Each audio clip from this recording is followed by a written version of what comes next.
আপনি কি নবী সাল্লাল্লাহু আলাইহি ওয়াসাল্লামের সুপারিশ পেতে চান? হাউজে কাউসারের পানি পেতে চান? নবীর কাছাকাছি থাকতে চান? শুনুন, নবী সাল্লাল্লাহু আলাইহি ওয়াসাল্লাম বিভিন্ন হাদিসের মধ্যে বলেছেন, বিভিন্ন হাদিসে, যে ব্যক্তি দুনিয়াতে নবীর সুন্নত যত বেশি পালন করবে, নবীকে যত বেশি ভালোবাসবে, তার উপর যত বেশি দরুদ পড়বে, ইনশাআল্লাহ কিয়ামতের দিন সে নবীর তত কাছাকাছি থাকবে। আর যদি সকালবেলা 10 বার এবং সন্ধ্যাবেলা 10 বার পড়তে পারেন, আল্লাহুম্মা সাল্লি আলা মুহাম্মাদ ওয়া সাল্লিম, অথবা আল্লাহুম্মা সাল্লি ওয়া সাল্লিম আলা নবিয়িনা মুহাম্মাদ, ইনশাআল্লাহ নবী সাল্লাল্লাহু আলাইহি ওয়াসাল্লাম আপনার জন্য সুপারিশ করবেন।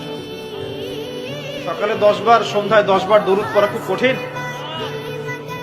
সকালে 10 বার, সন্ধ্যায় 10 বার দরুদ পড়তে সময় লাগবে সর্বোচ্চ 5-10 মিনিট।